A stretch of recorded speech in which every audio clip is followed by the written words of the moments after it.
¿Se oye? Buenas tardes, señoras y señores. Vamos a dar comienzo a la conferencia que nos va a impartir doña Carmen Coza. Yo, antes de darle la palabra a don Miguel Aguilar para que haga su presentación, quiero darle la bienvenida a esta sede a mi amiga, presidenta, o ahora expresidenta de la Real Academia Hispanoamericana de Cádiz, pero con la que he compartido muchas reuniones y además muchos consejos, muchas charlas, mucho crecimiento personal entre las dos. Y me alegra muchísimo que esté aquí hoy. Van ustedes a disfrutar de una magnífica conferencia. Cedo la palabra a don Miguel Aguilar, que hará su presentación. Muchas gracias.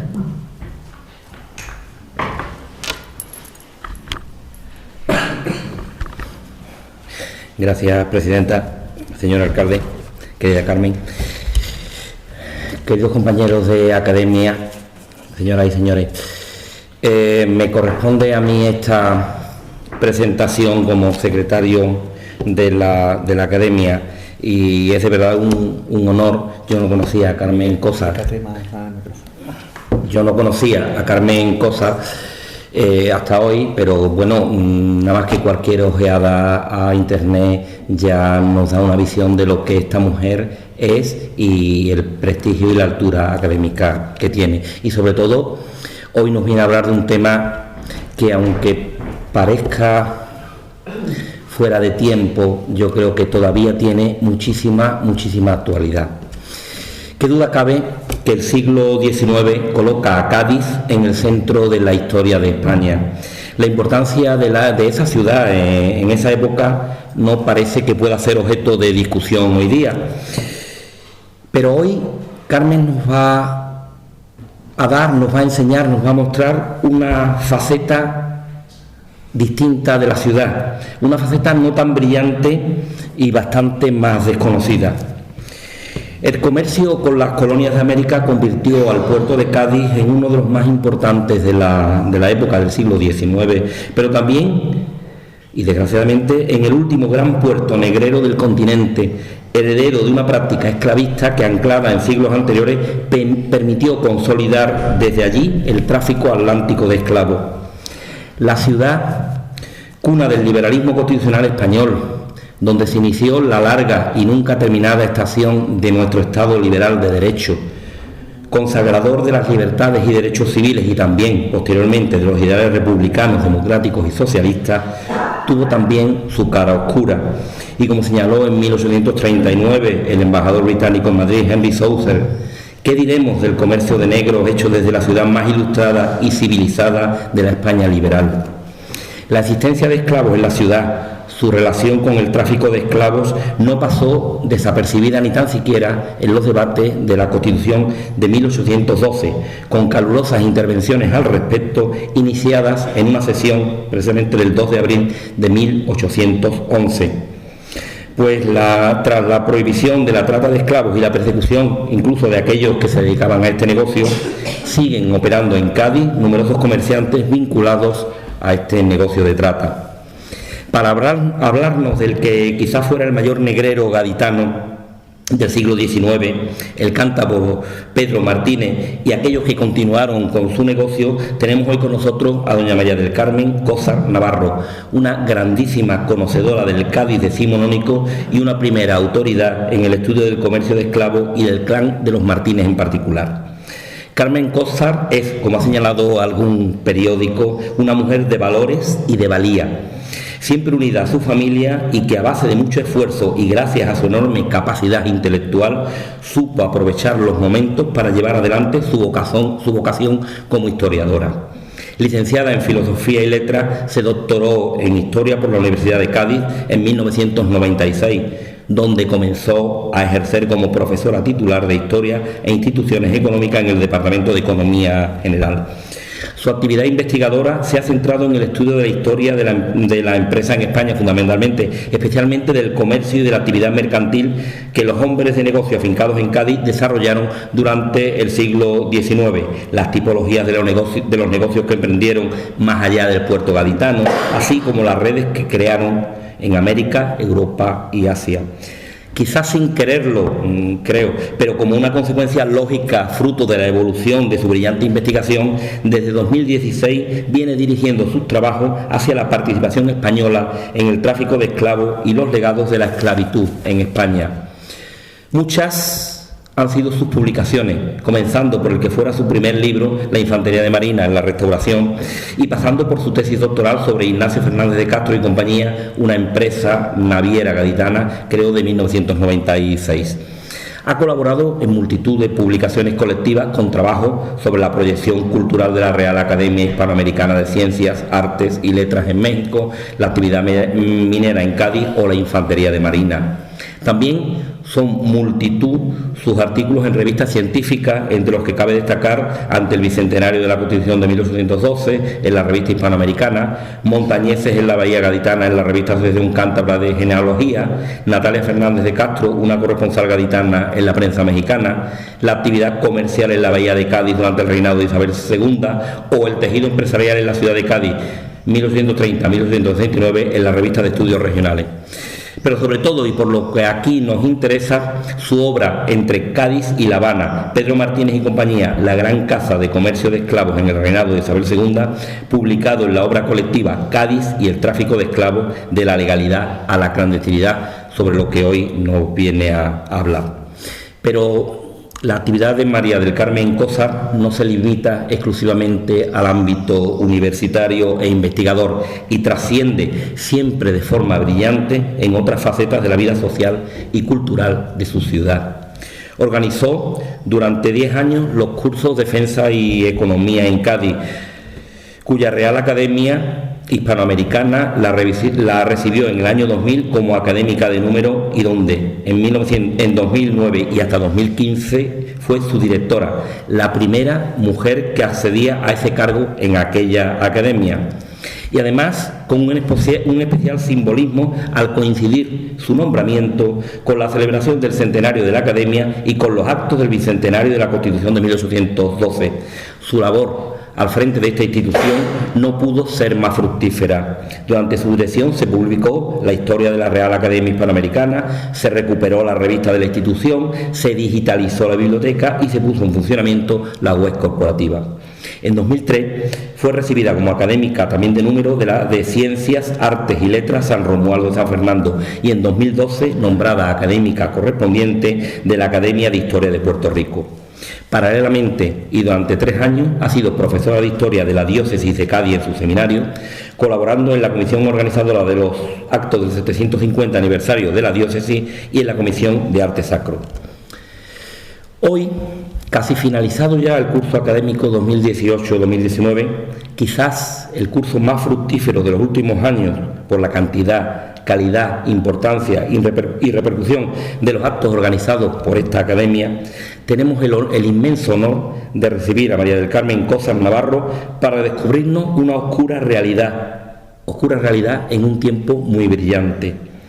La necesidad de mano de obra esclava en las plantaciones cubanas y la obligación de obtener a toda costa, incluso al margen de la legalidad y violando la misma, los máximos ingresos al menor costo posible, permitieron mantener una red comercial que a su vez permitió un fluido tráfico de seres humanos. El rechazo y la abominación que hoy, de forma general, sentimos hacia instituciones como la esclavitud, contrasta con prácticas actuales que, mutatis mutandis, siguen reproduciendo los mismos esquemas de antaño. La justificación por causas económicas de actuaciones ilegales, muchas de ellas realizadas como si de actividad comercial común se tratara.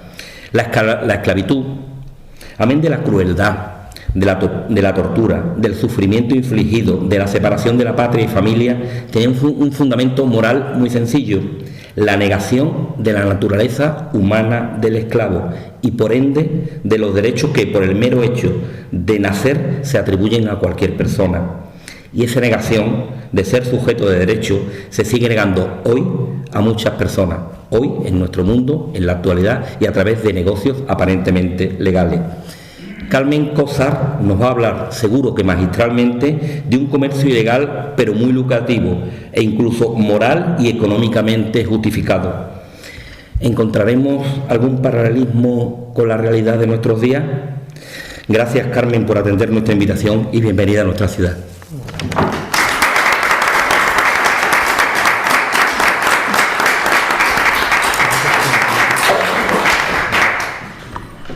Tiene la palabra la excelentísima señora doña Carmen de Coza Navarro. Muchas gracias, querida excelentísima presidenta de esta real y magnífica academia. Excelentísimo señor alcalde, muchísimas gracias por estar aquí. Muchísimas gracias por la cariñosa presentación que me ha hecho. La verdad es que, bueno, que de cosas se hacen, ¿verdad?, en una vida profesional. Y muchísimas gracias, de verdad, por el cariño y por la acogida. Realmente tengo que deciros que cuando yo llegué a Écija, bueno, pues a través de Conchita, por supuesto, yo me enamoré de Écija. Yo le dije a mi marido, digo, mira, si nos toca la lotería, nos vamos a comprar una casa en Écija, otra en Florencia y otra en Brujas, porque son, para mi gusto, 3 ciudades con encanto.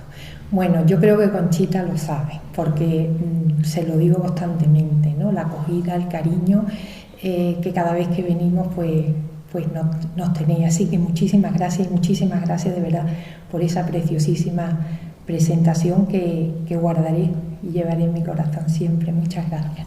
Bueno, pues hoy os voy a hablar, como bien ha dicho el señor secretario, del clan de los Martínez y el tráfico de esclavos en el siglo XIX. Voy a hablar de un tráfico sobre todo que se hace cuando comienza a ser ilegal, porque fijaros bien que existe una amplia bibliografía y muchos estudios sobre el tráfico de esclavos en el siglo XVIII, cuando esta actividad era totalmente lícita. En esta época la gran potencia esclavista era Gran Bretaña, una potencia naval que dominaba este tráfico de esclavos. Hay algunos autores que señalan que no hay una ciudad británica y del Atlántico que no esté vinculada al tráfico que hacían los ingleses. Era un tráfico triangular. He puesto aquí este mapa para que veáis un poco, os voy señalando cómo era este tráfico. Era un tráfico triangular de Gran Bretaña, de la metrópoli, salían las manufacturas y en buques que iban a la costa occidental de África. Esas mercancías en un negocio de trueque eran cambiados por esclavos africanos. Esos esclavos africanos se llevaban a las plantaciones de algodón del sur de los Estados Unidos, se vendían y a cambio se compraba el algodón y otras mercancías que iban como materia prima para la industrialización de Gran Bretaña. Era un negocio que los británicos aprovecharon muy bien porque los beneficios que obtenían lo invertían en la producción de bienes y servicios y de hecho llevaron a cabo la revolución industrial, lograron modernizar su estructura productiva. Era un negocio que, sin embargo, a los españoles no les venía bien, porque los españoles en esos momentos quedaban al margen de este tráfico de esclavos. Y además era un tráfico que daba lugar pues a mucho tráfico de mercancías también ilícitas. Realmente en estos momentos se está produciendo en España se está produciendo un hecho muy importante. Estamos hablando ya de finales del siglo XVIII y principios del siglo XIX. La colonia de Cuba se ha producido una expansión de los ingenios y una expansión de la producción del azúcar. El azúcar, la comercialización del azúcar estaba dando lugar a muchísimos beneficios, le llamaban el oro blanco. Y entonces, claro, los españoles, viendo los beneficios que estaban obteniendo los británicos con ese tráfico humano, que se quisieron involucrar también en este tráfico. Y entonces, por un tratado que hicieron con Portugal, el Tratado del Pardo, consiguieron las islas de Fernando Poo y Dan Nobón, que ellos pensaban que iban a ser un centro para conseguir esclavos, para conseguir negros bozales. Este ensayo no prosperó, pero sí que es verdad que empezaron a hacer expediciones al occidente, a la zona del occidental de África, y estos ensayos empezaron ya a principios del siglo XIX a ser lucrativos, a obtener importantes negocios. En esta situación, cuando ya España empieza a involucrarse y otras naciones europeas empiezan a involucrarse en este tráfico, y en un momento en que se está produciendo una enorme demanda de brazos para trabajar en los ingenios de azúcar, porque claro, estos africanos eran mano de obra para trabajar en los ingenios, era una mano de obra que era gratis. Entonces, coste cero, y el azúcar, como os decía, estaba dando unos beneficios muy grandes. Pues bien, en esos momentos que los españoles están empezando a tener esos beneficios, en 1800 Gran Bretaña decide prohibir el tráfico negrero. Realmente en esta decisión muchos autores ven que es ya la influencia de las ideas abolicionistas que están haciendo mella en la sociedad británica. Pero, sin embargo, en el fondo de la cuestión era la competencia que a Gran Bretaña le estaban haciendo las colonias de Cuba, las colonias de Puerto Rico y otro gran centro de producción azucarera, que era Brasil. Entonces, esta situación de gran comercialización del azúcar le está haciendo una gran competencia, como os decía, porque sus colonias en el Caribe no producen tanto azúcar. Entonces, a partir de ese momento, y ya en el Tratado de Versalles, Gran Bretaña se va a proponer a hacer tratados con todas las potencias europeas y, por supuesto, con España para prohibir el tráfico de esclavos. Y con España lo hace en 1817. En 1817 lo hace porque va a aprovechar la debilidad de la corona, la debilidad que en esos momentos está pasando España. Fijaros bien y recordar que España ha pasado por la Guerra de la Independencia. En 1814 Fernando VII ha vuelto y ha instaurado el absolutismo, pero sin embargo el germen de las independencias de las colonias se ha iniciado ya. El tesoro de la corona española está exhausto, porque ha tenido que financiar la guerra de la independencia, pero también está financiando la defensa del imperio colonial. Está constantemente mandando tropas a América, a sus colonias hispanoamericanas, para luchar contra los movimientos insurgentes que han comenzado ya. Pues bien, aprovecha esta debilidad, ¿verdad? Gran Bretaña aprovecha esta debilidad y Fernando VII, forzado, sin convencimiento, firma este tratado hispano-británico por el cual se compromete a prohibir, a perseguir a todo buque que haga este tráfico. A partir de ahora el tráfico va a ser ilícito. Se da unos años y realmente hasta 1820 es cuando realmente se pone en vigor este tratado. A cambio, los británicos le dieron al rey una cantidad importante de dinero que él lo utilizó en comprar buques a los rusos, unos buques que cuando se fue a dar, unos buques para defender las colonias americanas, cuando se fue a dar cuenta esos buques estaban todos podridos y los tuvo que desechar.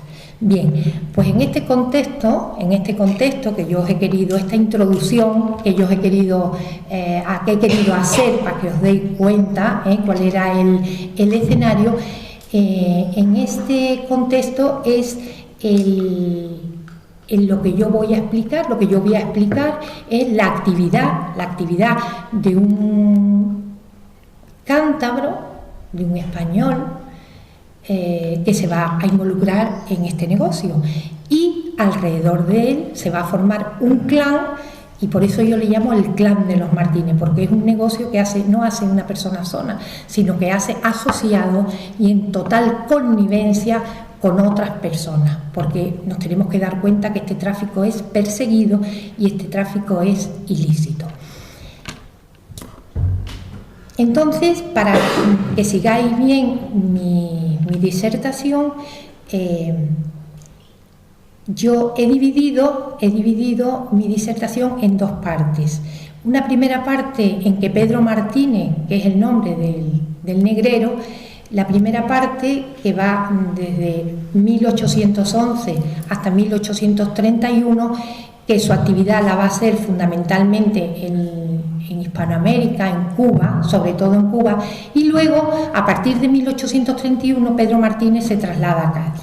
¿De acuerdo? Entonces voy a empezar con su... Pedro Martínez nació en Soto de Campoo, es una localidad de Santander, el 12 de agosto de 1792. Es una localidad de una extrema pobreza, en el que el sector más importante es la agricultura, el que más aportaba al PIB, pero es una agricultura muy anticuada y es una zona donde hay hambre, hay carestía y es una zona de expulsión. Muchos cántabros en esa época emigran a América, a Hispanoamérica, a Cuba, para hacer las Américas, para hacer dinero. Y él emigra a Cuba.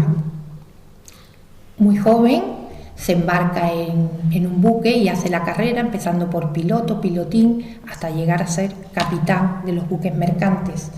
Y se dedica al tráfico de carga entre La Habana y México, entre La Habana y el puerto de Veracruz, que estaba dando muchísimos beneficios. Es un negocio también de contrabando.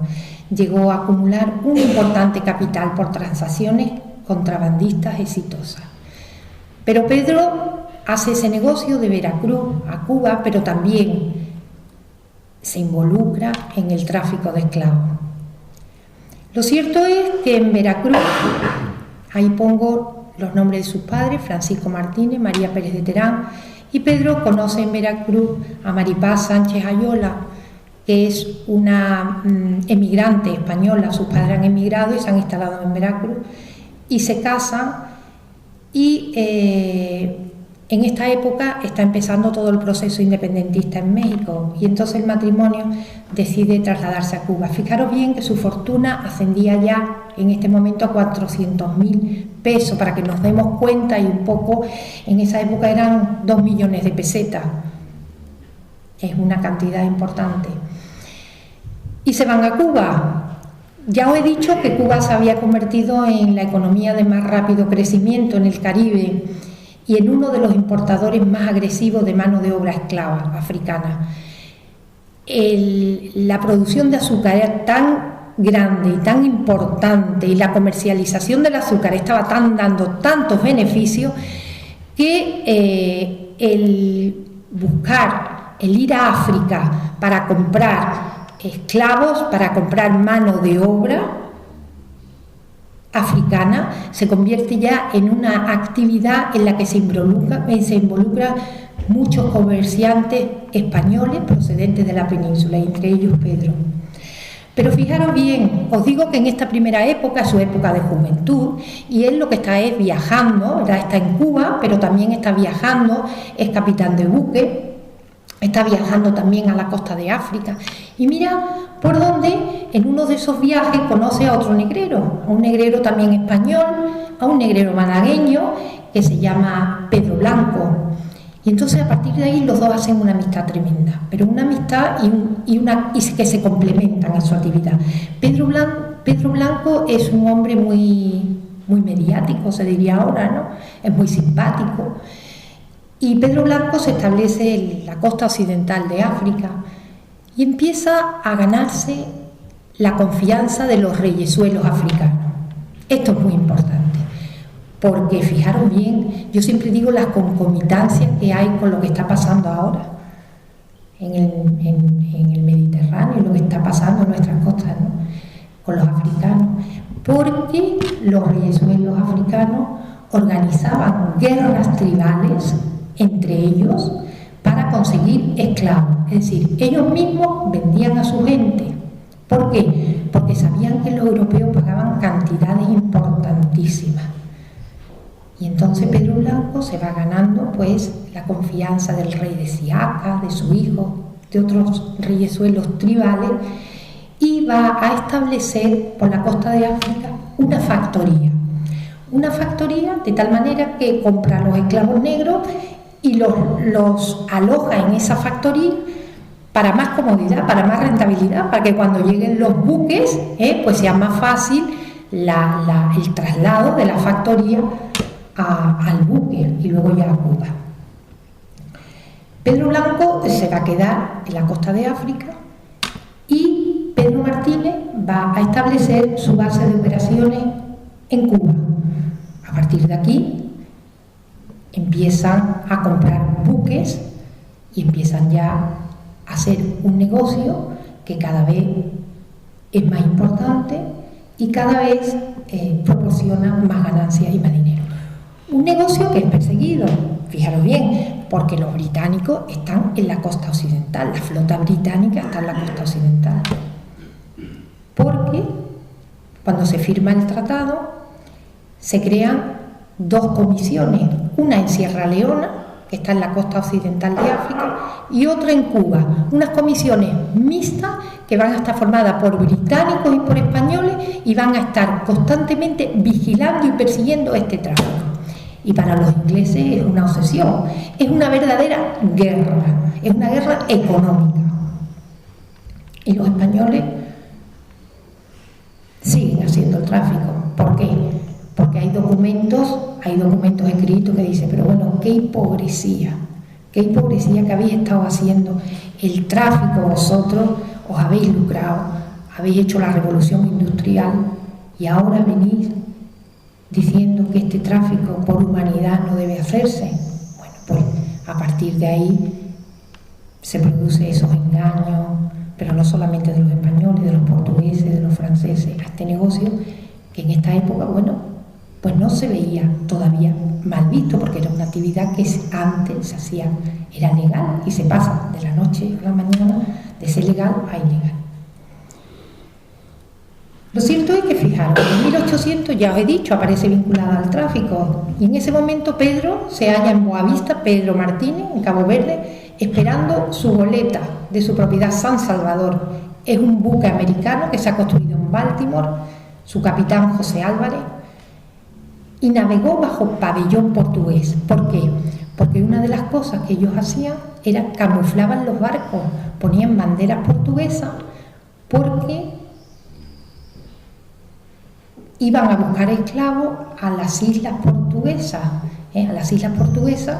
que para los portugueses en esa zona del sur del Ecuador el tráfico era lícito, y entonces ellos se camuflan como si fueran portugueses y se van a las colonias portuguesas a buscar esclavos.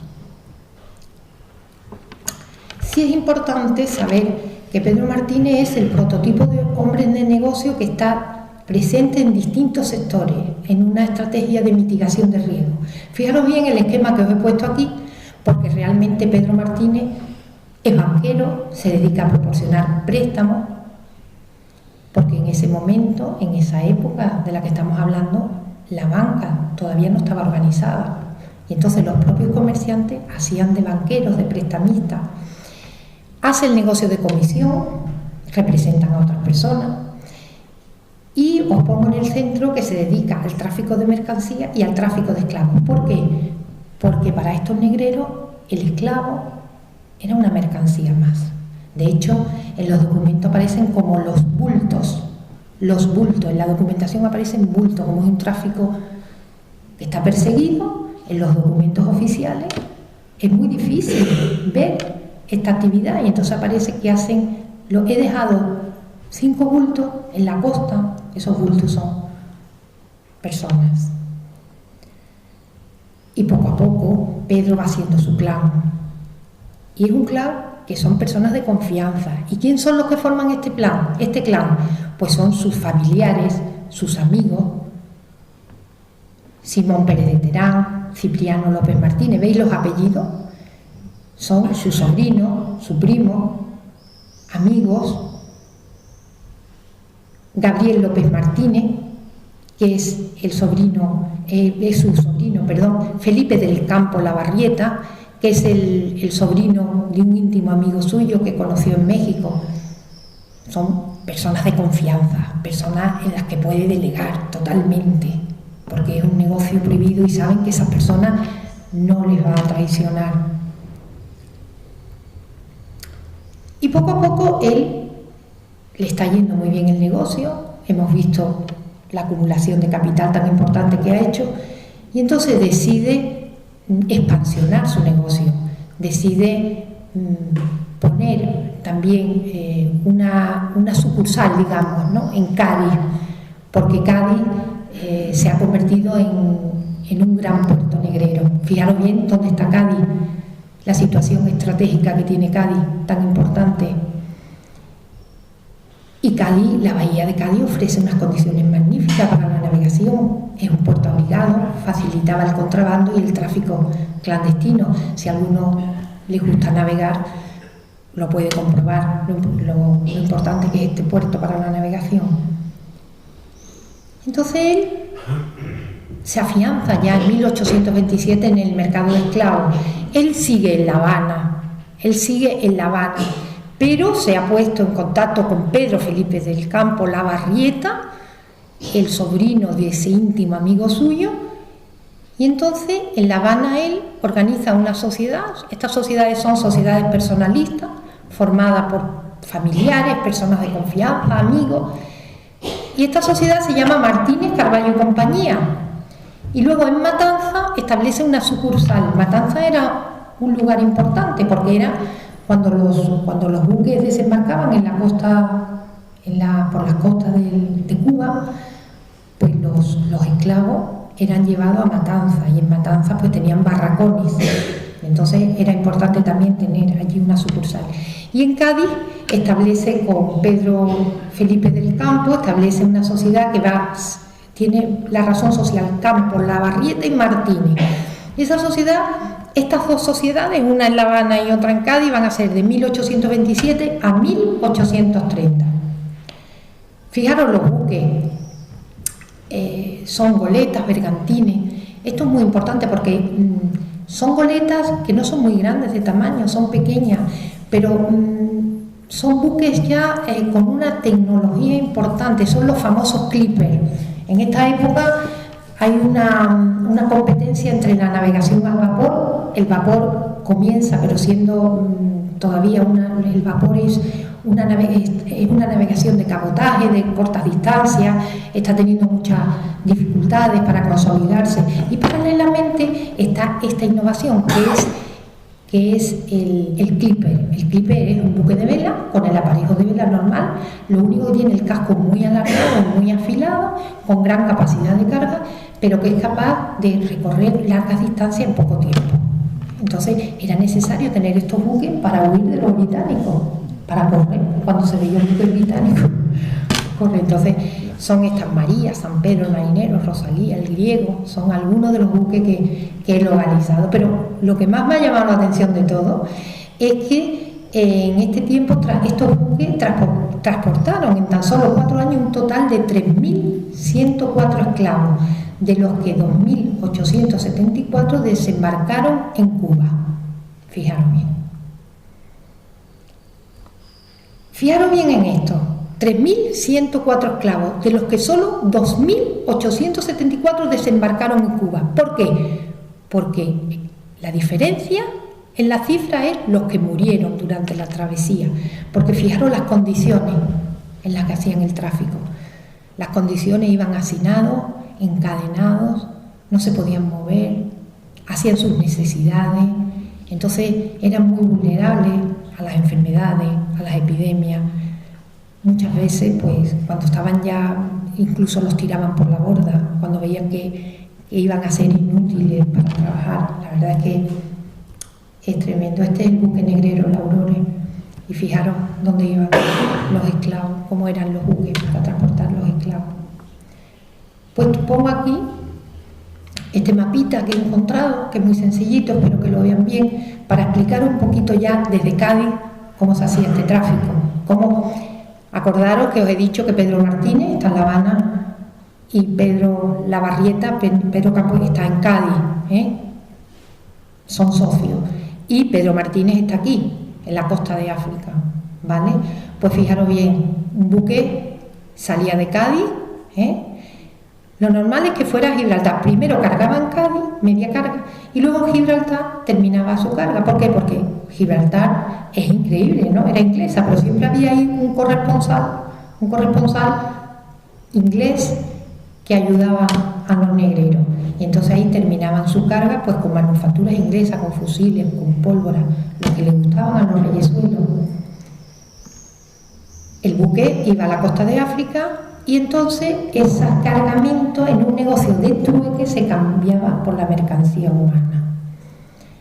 De aquí salían para Cuba y en Cuba se vendían para los dueños de los ingenios para trabajar en los ingenios como mano de obra.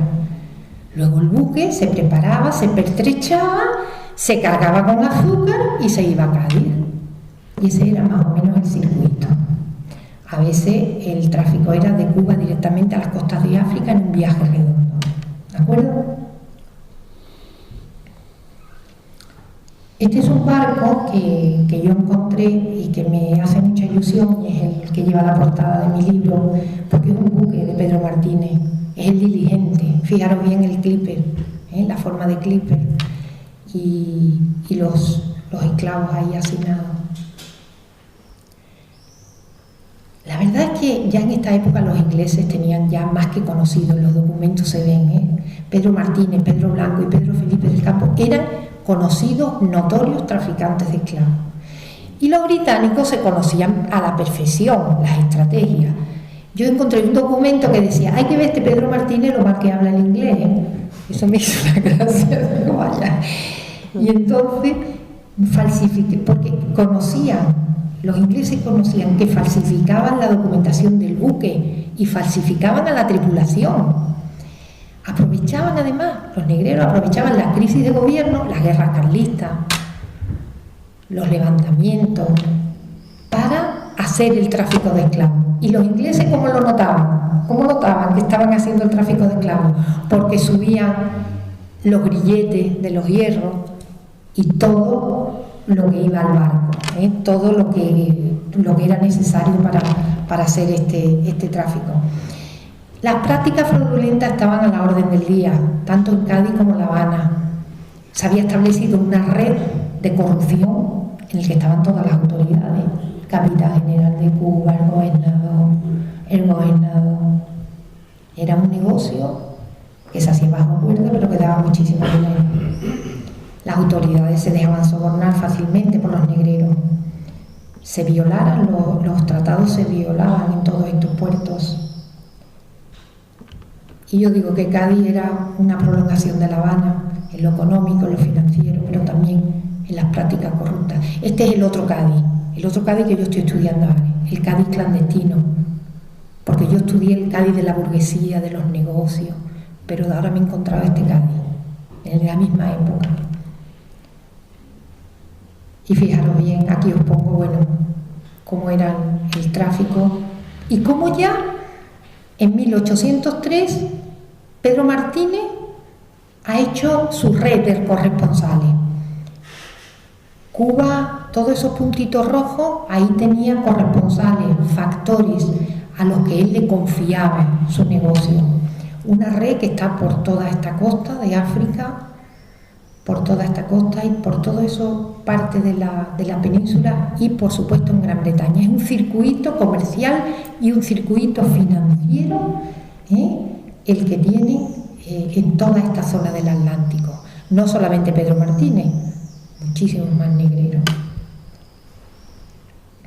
Y Pedro Martínez, viendo lo importante que es Cádiz, lo importante y lo bien que le va para el negocio, decide trasladarse a Cádiz en 1831.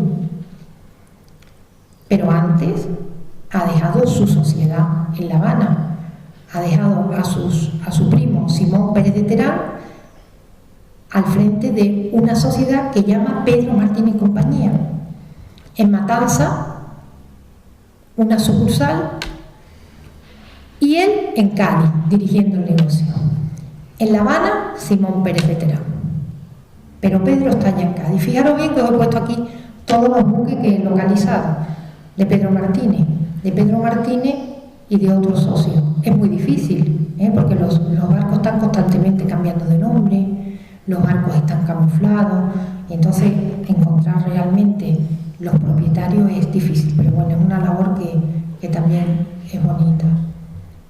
Más buques. Llegó a tener una flota de más de 30 buques mercantes. Y Pedro Martínez viene a Cádiz y fijaros dónde vive, ¿eh? Vive en una de las mejores casas de Cádiz. Hoy día es el colegio de enfermería, ¿no? que está ligado a la universidad. El colegio de enfermería de la Universidad de Cádiz. Desgraciadamente no se conserva el edificio por dentro, la arquitectura por dentro es moderna, pero la fachada es una maravilla. Esto está en la calle Ancha, si alguna vez pasáis por la calle Ancha, veis el edificio, acordaros de que ahí vivió Pedro Martínez. Y yo siempre digo, ese escudo probablemente era ese deseo de que la reina, la corona, le diera la nobleza. Pero él se integra pronto en la sociedad gaditana y en 1836 estaba entre los mayores contribuyentes. Yo creo que era, sin mal no recuerdo, el segundo contribuyente. Era un hombre riquísimo. En esa casa, por supuesto, convive con su familia cántabra, con empleados y 7 personas del servicio doméstico. Tengo que decir que Pedro Martínez no llegó a tener hijos en su matrimonio. Tuvo 2 hijos fuera del matrimonio. Y en Cádiz pues se involucra, fijaros, en la banca, es accionista del Banco de Cádiz, llega a ser el director del Banco de Cádiz, participa como accionista en la Caja General de Depósitos,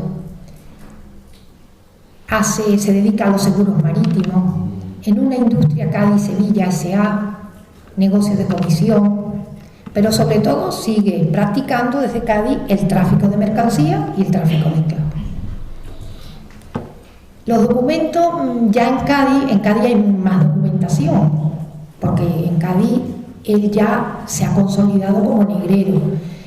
Y entonces, viendo la documentación de los comisionistas ingleses, de los comisionados ingleses que mandan al Parlamento inglés quejándose de Pedro Martínez, dando quejas del negocio que están haciendo, de que no cumplen el tratado, pues a través de esas cartas de los comisionados ingleses he podido llegar a ser un poquito una semblanza de él, y sé que militaba en el Partido Liberal Moderado, y la prensa se hacía eco de su patriotismo y de su generosidad. ¿Pero por qué? Porque hacía préstamos muy importantes a la corona. La verdad es que en Cádiz destacó por su labor benefactora, pero fijaros bien lo que piensa de él un británico, un viajero inglés, que por esa fecha visitó Cádiz y visitó, por lo visto fue a una tertulia de gaditanos, entre los que se encontraban Pedro Martínez y otros negreros. Y fijaros lo que dice: Pedro Martínez ha realizado el comercio con carne humana desde muy joven y ha realizado por el vil tráfico, ha recibido por el vil tráfico $3 millones. Y dice, era el más extenso e inverterado tratante de esclavos del mundo. Era un hombre muy común y de apariencia siniestra. Sobre su frente llena de surcos me parecía ver estampadas las inquietudes de su profesión. Este británico le llama horca marina. No lo he puesto ahí. O sea, la opinión que tiene la corona, la opinión que tiene la prensa, y la opinión que tienen los ingleses de él.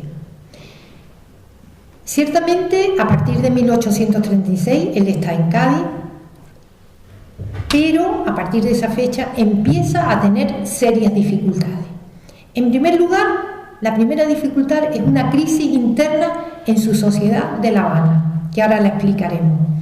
En segundo lugar, Gran Bretaña firma otro tratado con España con la idea de ver si por este tratado cesa ese tráfico. Y este tratado era más exigente, porque este tratado venía a decir que se podía condenar un buque solamente por el hecho de ser sospechoso de dedicarse al tráfico. Antes se condenaba al buque si llevaba esclavos, pero ahora solamente si es sospechoso, es decir, si encontraban cadenas, si encontraban grilletes, si encontraban una serie de elementos que daban sospecha. Y entonces, claro, por ese tratado van a ser apresados muchos de sus buques por la Armada Británica. Pues fijaros, el Cazador, el Veterano, la Veloz, la Circe, Abs, la Elisa, Davison, la Vanguardia, pongo punto suspensivo porque son más. Claro, tiene unas pérdidas tremendas. Tiene unas pérdidas porque, claro, los barcos son requisados y sufre una fuerte pérdida. Luego, otro problema. Sus factorías de África fueron incendiadas por los británicos. Las factorías que tenían en Gallina, que aquello era como un poblado, fueron incendiadas, con lo cual también tuvo importantes pérdidas. Fallece su gran amigo, Pedro Felipe del Campo, su socio gaditano, y eso también redunda en el ánimo, porque aunque es un negrero, pero tenía su corazoncito, creo yo, y es como ya además él va siendo mayor. Y además, a partir de 1843 aparecen nuevas leyes represivas sobre el tráfico, con lo cual cada vez es más difícil, cada vez los ingleses lo ponen más difícil. Aquí vemos que la crisis interna de la sociedad es porque, bueno, esta sociedad él había puesto al frente a su sobrino Cipriano, a Francisco Riera y a José Raimón Recur, y al poco tiempo de hacerse la sociedad, Riera y Recur abandonan la sociedad y su sobrino se pone muy enfermo y tiene que volver a la península, tiene que volver a Cádiz con su tío por enfermedad, ya nunca más volverá. Entonces, claro, la casa se queda desasistida, se queda otra vez bajo la tutela de su primo Simón. La situación es tan delicada para la casa negrera que él decide en agosto, Pedro y Cipriano, que eran los socios de la sociedad habanera, decide dar por finalizada la sociedad. Los problemas son tan graves y decide mandar a su otro sobrino, a Gabriel. Bueno, y a Gabriel le dice, bueno, intenta, si tú quieres, volver a establecer otra nueva sociedad para dedicarte al tráfico, o si ves que no es posible por la situación de persecución que se está viviendo en Cuba y en el Atlántico, pues te doy libertad para que hagas lo que quieras.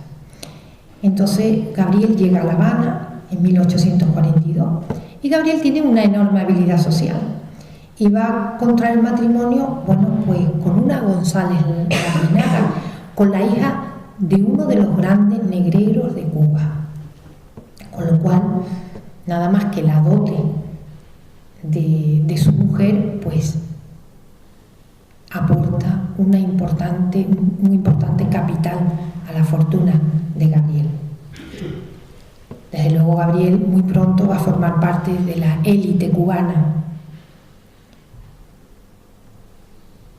Y mientras, en Cádiz, Pedro Martínez continúa haciendo expediciones negreras.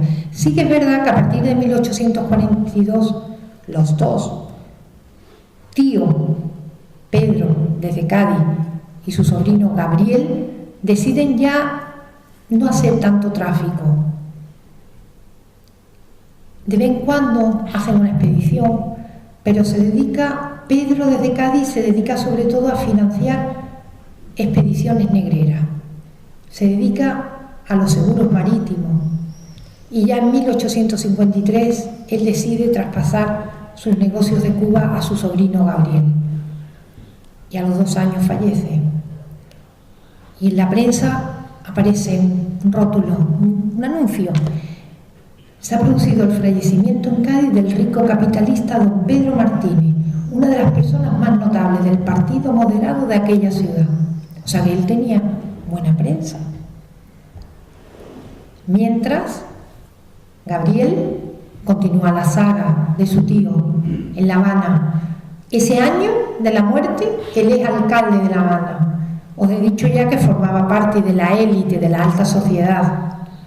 Fijaros bien, en 1858 su activo patrimonial era de 95.642.888 reales. Bueno, traducido a peseta eran 23 millones, casi 24 millones de pesetas. Es accionista del Banco de España, accionista del ferrocarril, se mete en muchísimos negocios. Ya os he dicho que, bueno, se mete en muchísimos negocios, establece una sociedad. En esos momentos una crisis económica de 1857 va a asolar la economía de Cuba. Y luego la guerra de los Estados Unidos, la guerra entre el norte y el sur, va a paralizar el comercio que los cubanos tenían con los Estados Unidos, y eso va a repercutir y a ser más profunda todavía la crisis. En Cuba muchísimas sociedades quebraron, entre otras la que Gabriel había establecido. Entonces Gabriel se declara en quiebra y entonces decide con su mujer volver a Cádiz. Pero las autoridades cubanas, curioso, encuentran un documento que no le dejan salir de Cuba.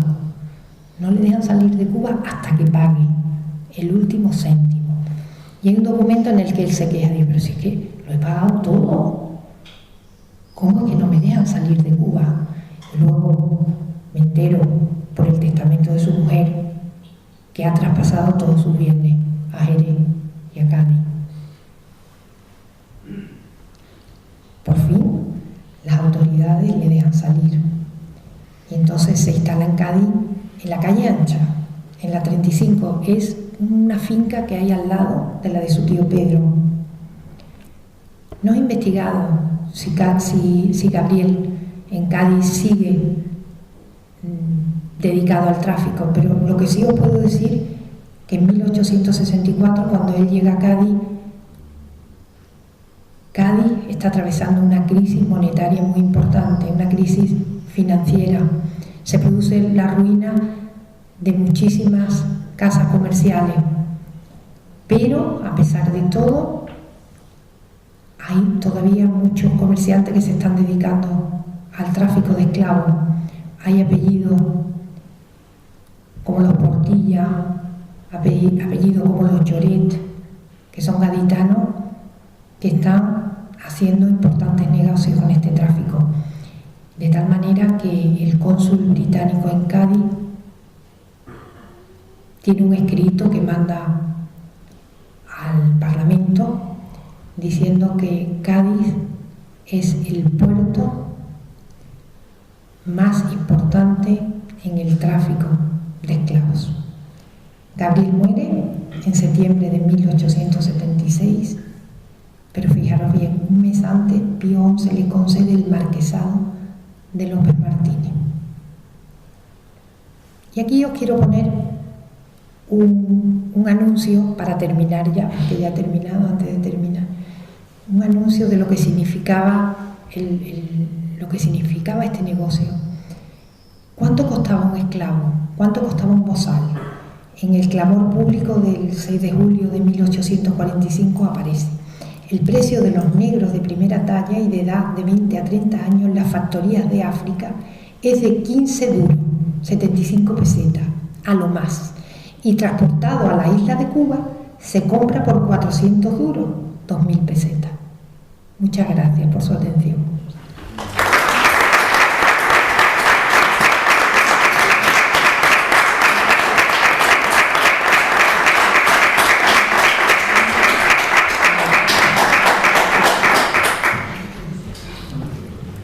Interesantísima conferencia que nos pone los pelos de punta. cómo se puede negociar con el ser humano. Tremendo, y que todavía sigan pasando cosas así. Enhorabuena, Carmen, por tu magnífica investigación y por acercarnos a ese mundo tan desconocido como es el tráfico de esclavos. Muchas gracias por tu magnífica conferencia. Se levanta la sesión. Muchas gracias.